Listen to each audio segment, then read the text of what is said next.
Selama sebagian besar sejarah, etos kedokteran adalah bahwa dokter bertugas menyembuhkan pasien, dan pemikiran pasien mengenai cara kerja dokter tidak dipertimbangkan. Namun dalam 50 tahun terakhir, sekolah kedokteran pelan-pelan menggeser pengajarannya dari menangani penyakit ke menangani pasien.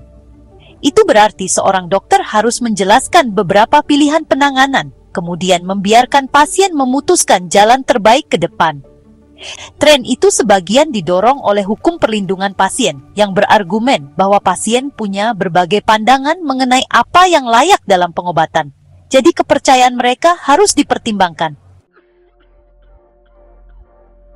Profesi dokter hampir mirip dengan profesi penasihat keuangan. Seorang penasihat keuangan tidak bisa memberitahu kita apa yang harus dilakukan dengan uang kita, karena seorang penasihat keuangan tidak mengenal kita.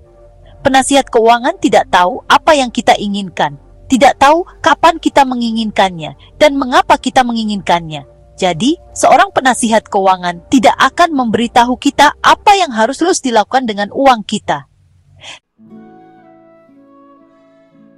Meskipun penanganan seorang pasien bukan tergantung dokter, seorang dokter bukan tidak berguna.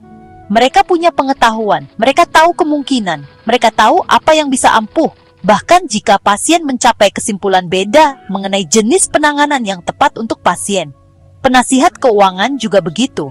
Ada kebenaran-kebenaran universal dalam keuangan. Meskipun jika orang-orang membuat kesimpulan yang berbeda-beda mengenai bagaimana mereka ingin menerapkan kebenaran-kebenaran itu di urusan keuangan sendiri.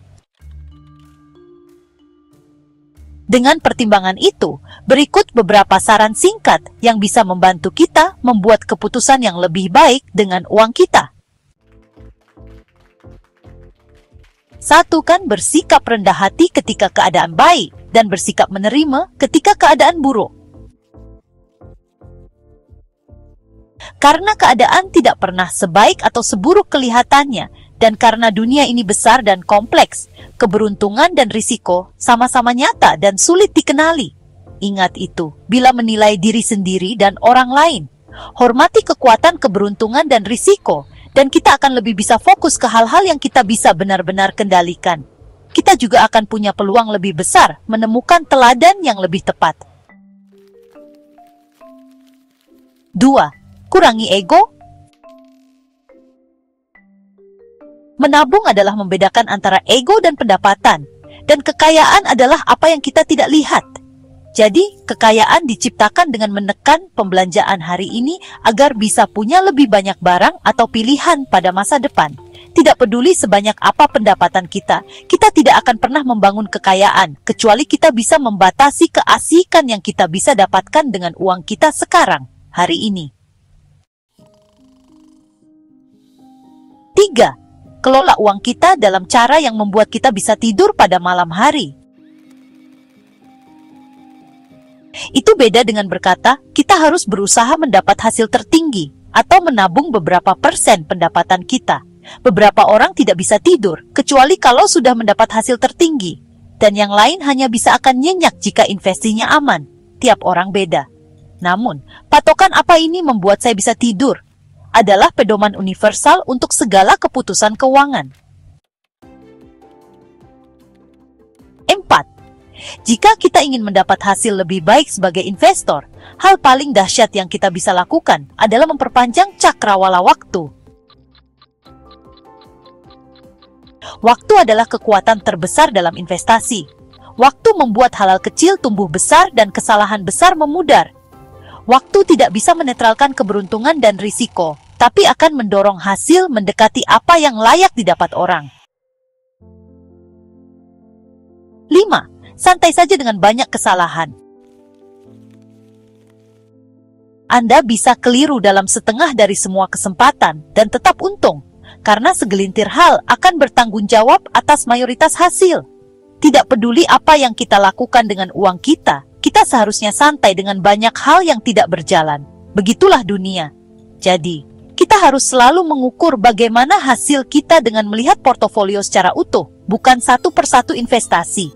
Boleh-boleh saja punya banyak investasi buruk dan sedikit yang menonjol. Itu biasanya skenario terbaik. Menilai prestasi kita dengan memusatkan perhatian ke satu persatu investasi membuat pemenang lebih brilian daripada sebenarnya, dan pecundang tampak lebih disesali daripada seharusnya. 6. Gunakan uang untuk mendapatkan kendali atas waktu kita.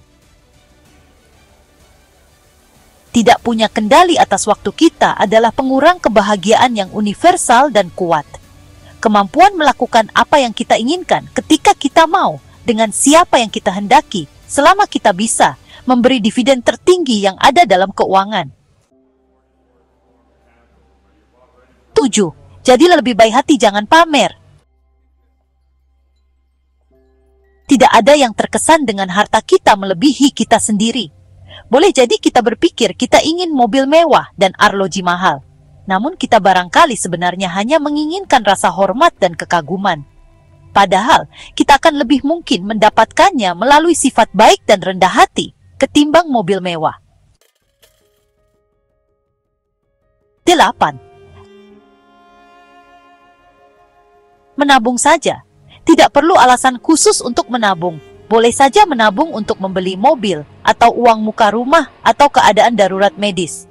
Namun, menabung untuk hal-hal yang mustahil diprediksi atau didefinisikan adalah salah satu alasan terbaik untuk menabung. Kehidupan semua orang penuh kejutan. Tabungan yang tidak diperuntukkan bagi apapun yang khusus adalah pelindung terhadap kemampuan kehidupan mengejutkan kita pada saat yang paling tidak tepat. 9. Temukan keberhasilan dan siaplah membayarnya. Tidak ada hal baik yang gratis. Ingatlah bahwa sebagian besar biaya finansial tidak kentara. Ketidakpastian, keraguan, dan penyesalan adalah biaya yang lazim di dunia finansial. Seringkali biayanya layak dibayar. Namun, kita harus memandangnya sebagai biaya, harga yang layak dibayar untuk ditukar dengan sesuatu yang menyenangkan, bukan denda, hukuman yang kita harus hindari. Junjung tinggi ruang untuk kesalahan. Perbedaan antara apa yang dapat terjadi pada masa depan dengan apa yang kita perlukan terjadi pada masa depan agar mendapat hasil baik adalah hal yang memberi kita ketahanan, dan ketahanan adalah yang memungkinkan penumpukan membuat keajaiban seiring waktu. Ruang untuk kesalahan sering kelihatan seperti pengaman konservatif, tapi jika ruang itu membuat kita bisa terus bermain, biayanya layak dibayar. 11. Hindari ujung-ujung ekstrem keputusan keuangan.